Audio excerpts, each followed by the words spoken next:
Y al entrar en esta porción de la Escritura de Primera de Pedro, capítulo 1, versículos 3 al 9, es muy importante reconocer que estamos colocados ya en el segundo domingo, donde la Iglesia ciertamente ha recordado la resurrección. Y en este tiempo tenemos que saber que la resurrección para nosotros es motivo de gozo, pero también es motivo de garantía en la actividad de Dios respecto a la vida futura. Tenemos que destacar algo que es muy importante. La Iglesia a veces puede estar visualizando las problemáticas actuales, y esto pudiera desanimar el corazón cuando el creyente se encuentra en medio de una prueba, de una aflicción. Pero tiene que saber algo el creyente: la prueba, la aflicción es pasajera, es momentánea. Si Dios así lo permite, la prueba pasará pronto. Y el creyente que experimenta el quebranto de la prueba tiene que encontrar ánimo en la palabra de Dios, que nos invita a saber que la prueba permite que nosotros podamos crecer como personas, como creyentes. La prueba jamás será la condición en la cual el creyente quedará derrotado. La prueba más bien es una oportunidad de bendición y de gracia, donde el creyente saldrá airoso por el poder de Dios. Jesús ha resucitado, y en tanto que Jesús ha resucitado, la fe que es probada en medio de grandes dificultades no es motivo por el cual el creyente pueda estar desanimado. En tanto Jesús resucitó, el creyente es victorioso, porque ya no hay nada que nos pueda detener como hijos e hijas de Dios. Aún la prueba y el quebranto, en medio de ellos seremos vencedores. Tenemos que reconocer también que la meta de la vida es la salvación que ya tenemos por la gracia del poder de Dios. Y sin lugar a dudas somos convidados a vivir una vida de gran integridad, porque el resucitado nos ha convidado para pertenecer a una nueva creación. Al pertenecer a una nueva creación, nuestra alegría tiene que ser abundante. Ya habremos de vivir en la esperanza presente, marcados por el hecho de optimizar el tiempo, porque vivimos en el ejercicio de la gracia de Dios, que es abundante en nuestra vida. Al encontrarnos en la primera carta del apóstol Pedro, que es considerada como una de las 7 cartas universales, nos encontramos con un tema muy importante. Primero, al parecer, las iglesias a las cuales el apóstol Pedro atendía estaban sometidas a una gran prueba. Nos encontramos en la época de Nerón, un emperador verdaderamente sanguinario, perseguidor de la iglesia, que untaba a los creyentes con brea y a través de su ejército los colocaba como lumbreras en los parques de Roma, en los caminos de Roma, y los creyentes eran asolados a una persecución terrible, muertos a espada, y ellos hacían la voluntad de su Señor. No confrontaban la predicación con la fuerza, y más bien enfrentaban la persecución con la predicación del Evangelio. Los creyentes vivían como extranjeros y como dispersos, en medio de una persecución terrible. Había muchos creyentes en las zonas del Ponto, de Galacia, de Capadocia, de Asia y de Bitinia. Sin embargo, en donde quiera que estaban los creyentes, por los motivos que fuera, ellos no dejaban de predicar a Jesucristo, aquel que había resucitado de entre los muertos. Si bien el mensaje especial que tenemos en Primera de Pedro es un mensaje de esperanza a las iglesias perseguidas. Y se nos habla de este mensaje especial a todas esas iglesias perseguidas y afectadas por el poder imperial de Nerón. Escribe el apóstol Pedro. Pedro quiere que encuentren esperanza, que la iglesia pueda salir adelante en medio de la persecución y la desolación.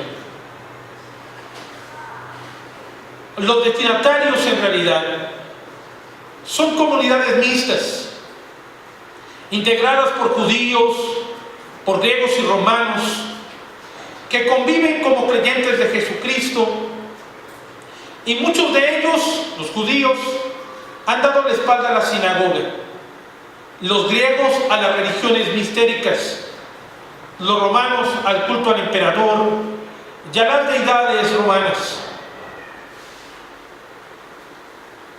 No son personas neófitas, han experimentado el poder de Dios en la vida. Pedro quiere dar una enseñanza práctica, una exhortación y una guía pastoral a una iglesia atribulada por la desolación de las persecuciones y las adversidades cotidianas. Y coloca a Cristo como el modelo que hay que seguir. Cristo mismo padeció durante su vida la persecución de aquellos que no le consideraban hijo de Dios, la presión directa del imperio y de toda la estructura sociopolítica del templo, a través de los escribas y de los saduceos. Cristo es el modelo de nuestra persecución, y es la invitación en realidad de la resistencia, a poder resistir como hijos e hijas de Dios.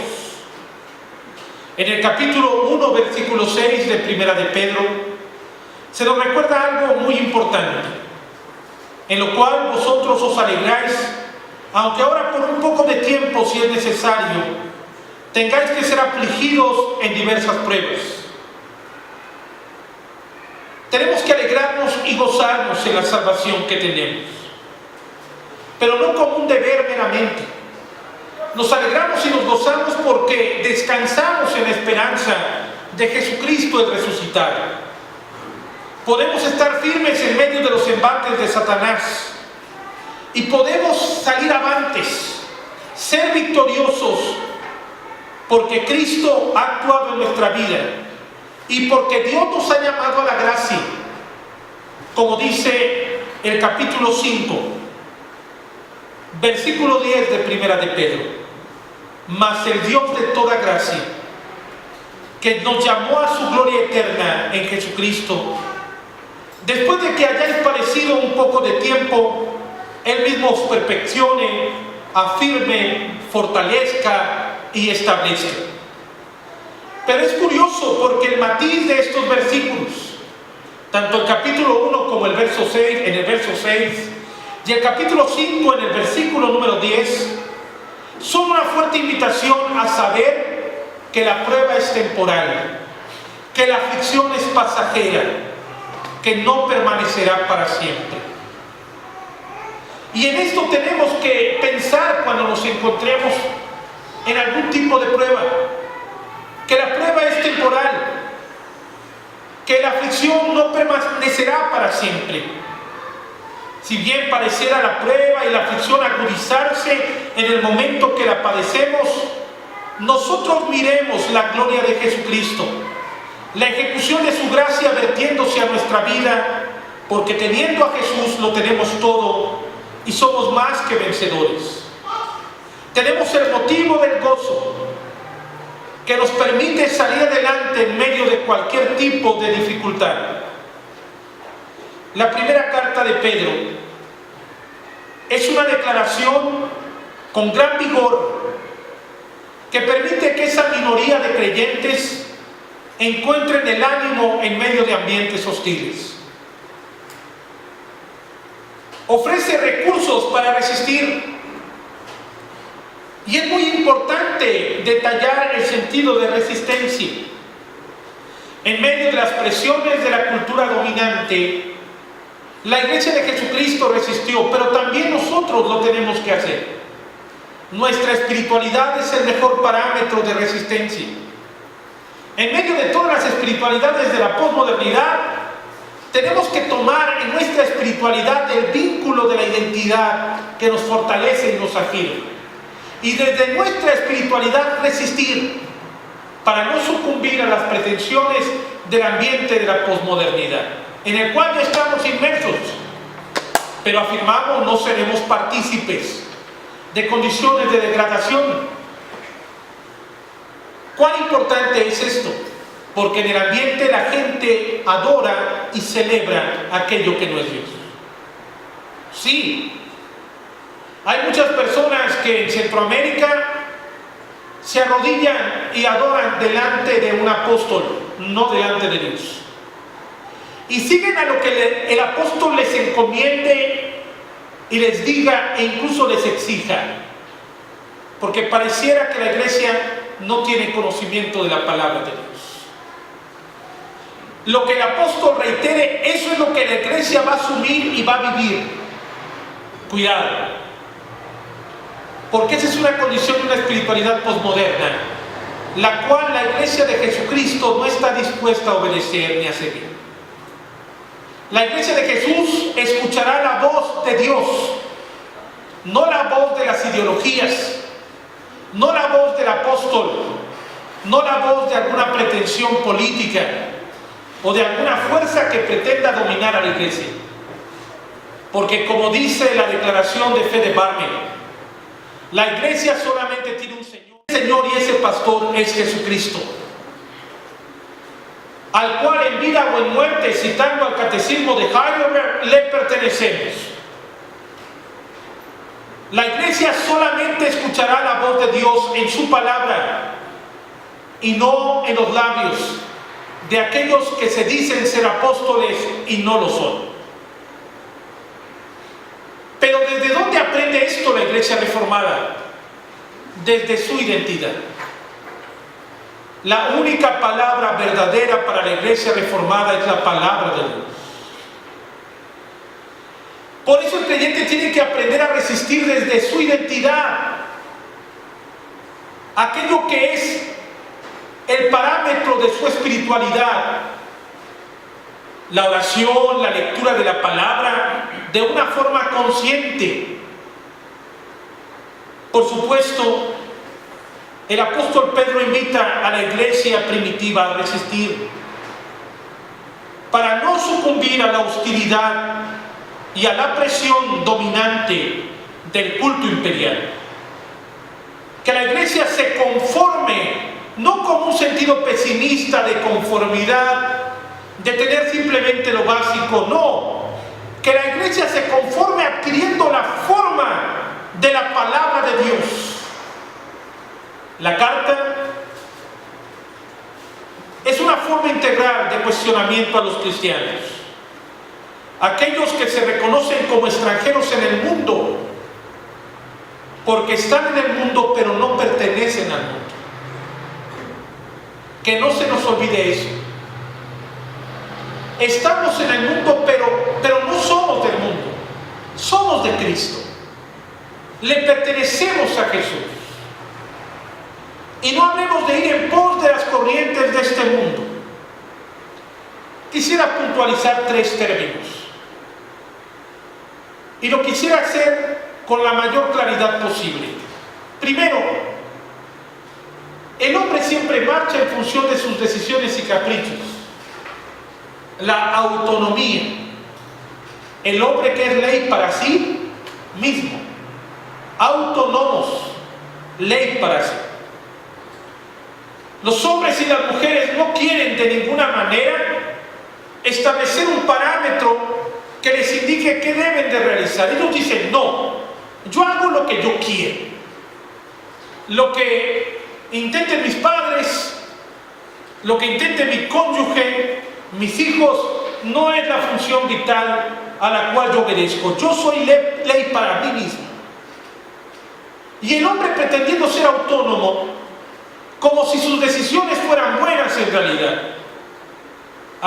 Cuando un hombre decide solo, sin la voluntad de Dios, tiene problemas, tiene dificultades. En el matrimonio se precia de que el hombre tomará decisiones junto con su esposa y marcharán juntos, por eso son cónyuges. Cuando la familia crece, los hijos son grandes, la familia toma acuerdos en conjunto, en un ejercicio de bien. Pero entonces ya el hombre de bien a bien no es autónomo, consensa, genera acuerdos. Y la iglesia, hermanos, es una comunidad de acuerdos. En el gobierno de muchos hay sabiduría.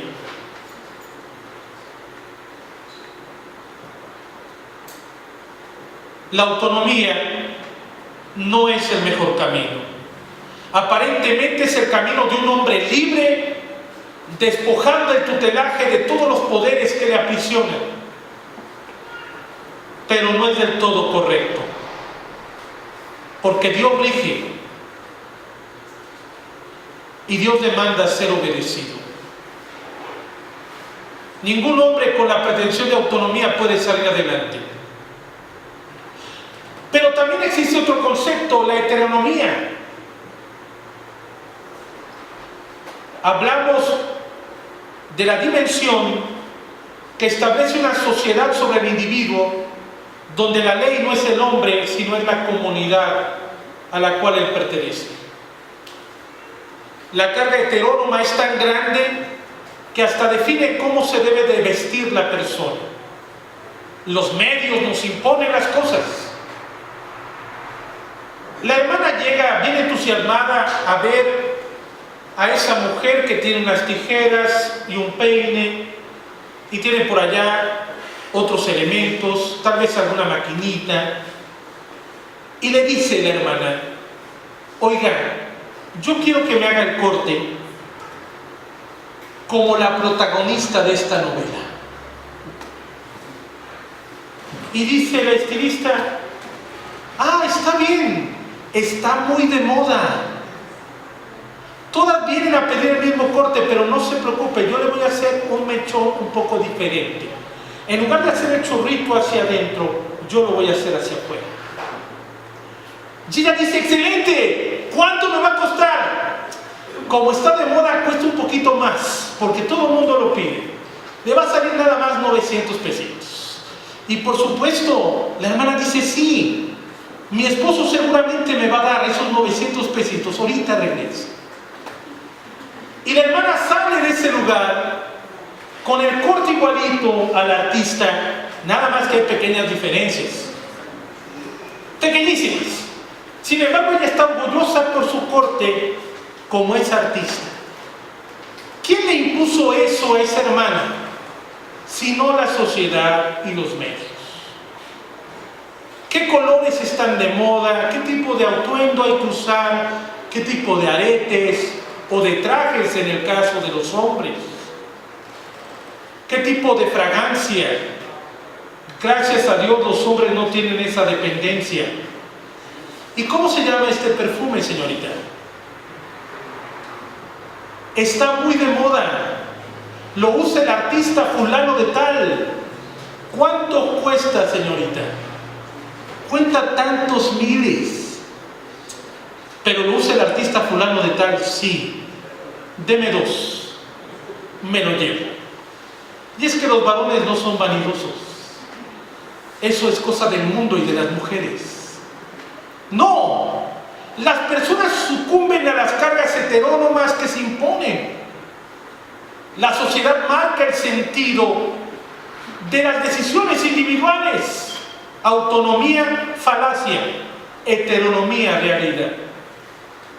Pero la iglesia no puede vivir en ninguna de esas dos dimensiones.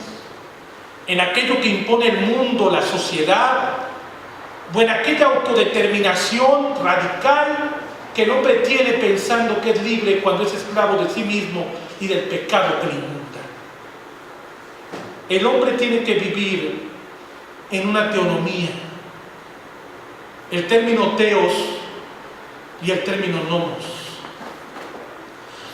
Donde el hombre tiene que saber que Dios es la ley para él. Y que el único ejercicio de bienestar que el hombre puede tener es estar tomado de la voluntad de Dios para su vida, hombre y mujer.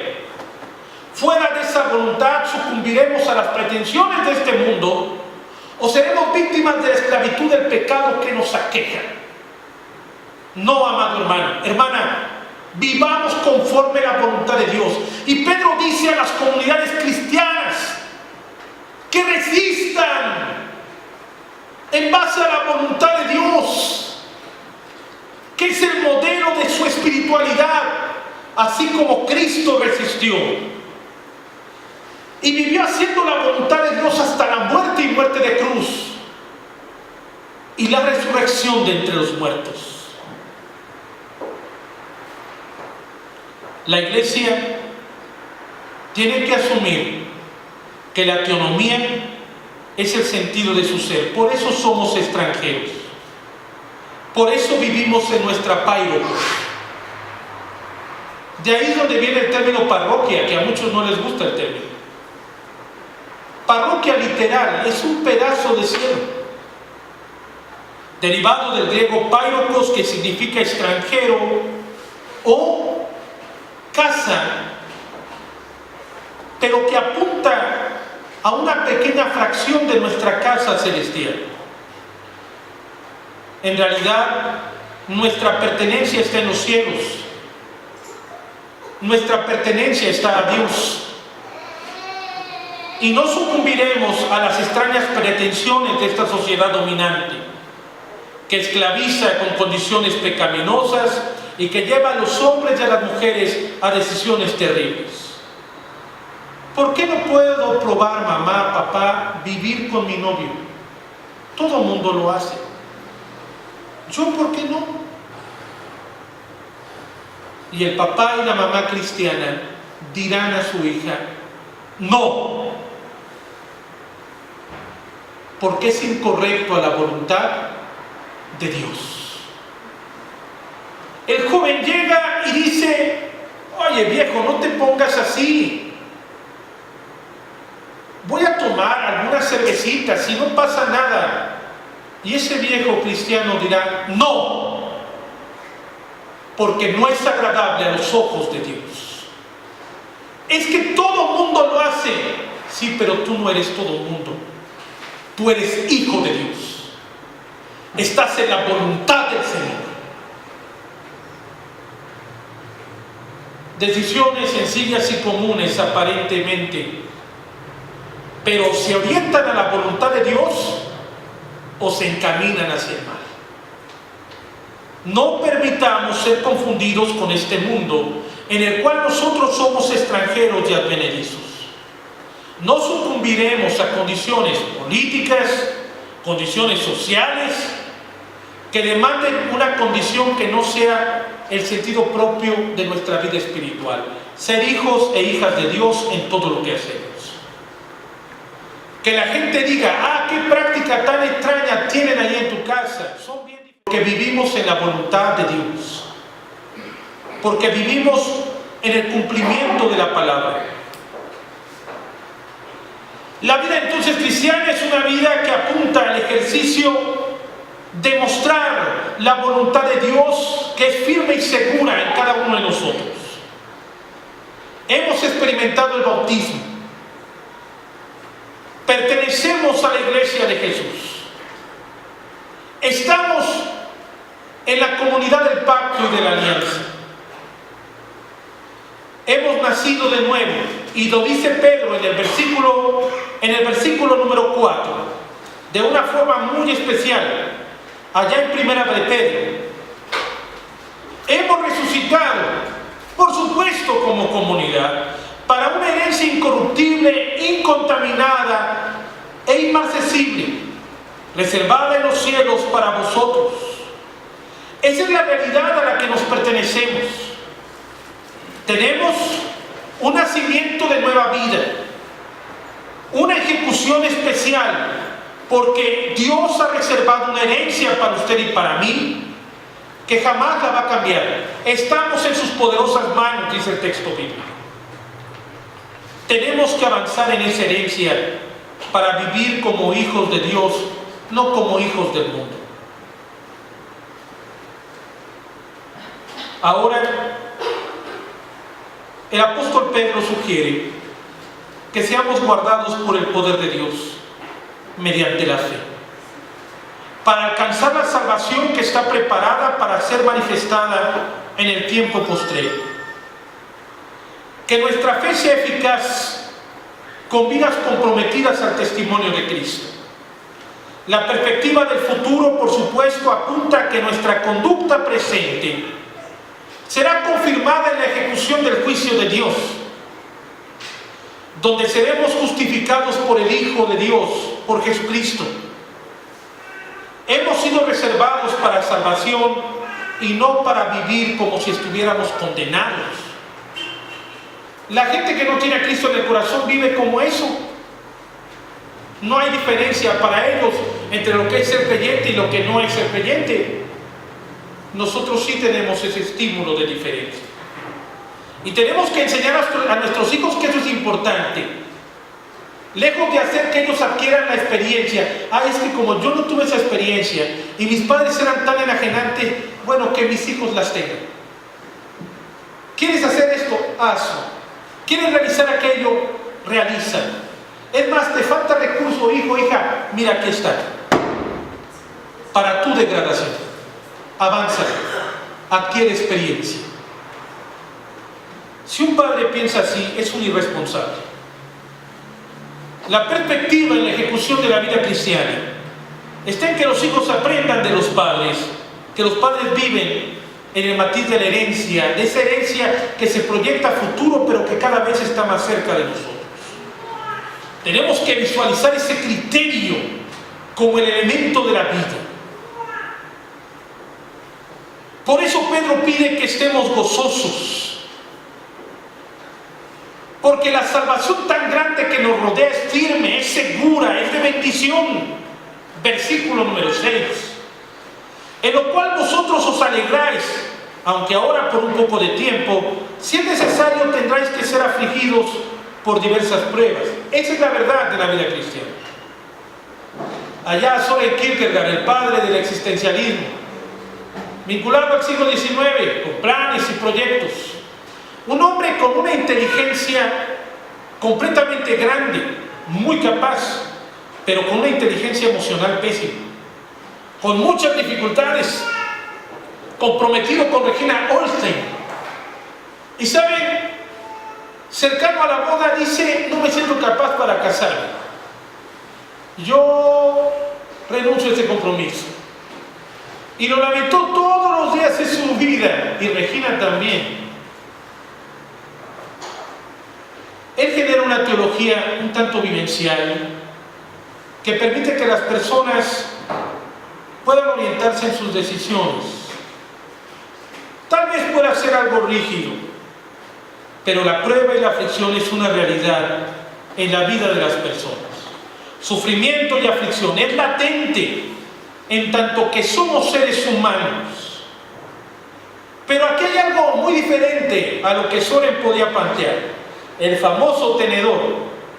¿Saben? Es el optimismo de Pedro. Pedro dice que Jesús es el motivo de nuestra alegría. Su resurrección, su herencia, lo que tenemos en Él. Que venga lo que venga, estamos seguros en la mano poderosa de Dios por el actuar de Cristo Jesús. Las pruebas, las aflicciones solamente nos fortalecerán, pero no harán que sucumbamos. Habremos de avanzar en la vida cristiana, tomados de la mano de Dios, donde prueba, tentación, serán superadas por el poder de Dios. ¿Saben? Habremos de padecer, habremos de ser afligidos. Esa es la realidad de nuestra humanidad. Tendremos retos, dificultades en tanto que vivimos. Pero miren cómo dice Pedro, verso 7, para que sometida a prueba vuestra fe, mucho más preciosa que el oro, el cual aunque perecedero se prueba con fuego, se hallada en alabanza, gloria y honra cuando sea manifestado Jesucristo. Así como ese metal precioso es probado para el ejercicio de purificación y limpieza, así la vida cristiana es probada y es purificada a través de la prueba. La fortaleza de la fe en medio de cualquier situación es fundamental. Pero, ¿qué tipo de prueba experimentaba la iglesia a la cual Pedro escribía? Hemos dicho ya que no era cualquier prueba, era persecución, muerte de familiares, sufrimiento constante, establecido por el Imperio Romano y por las tradiciones judías. Hoy día experimentamos la muerte de muchos cristianos reunidos para adorar el día de la resurrección. Eso es un padecer grande. Pero es una iglesia que no dejará de congregarse para glorificar a Dios y Padre de nuestro Señor y Salvador Jesucristo. A veces no es la aflicción del padecimiento ridículo de muchos. Como no me compraste eso, mamá, yo soy la mujer más infeliz del mundo. Y no voy a estar bien hasta que me lo compres. Y el padre angustiado le pregunta a su hija, para nada consentida, ¿y qué es eso, mijita mía, para que yo pueda remediar tu sufrimiento?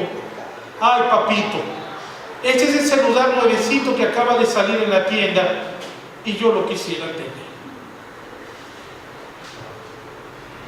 Pero gracias a Dios que no hay padres que sucumban a los caprichos y berrinches de nada. La prueba o la tentación en el vínculo de Pedro son categorías vitales. Es la muerte, es la ejecución de ser privado de libertad.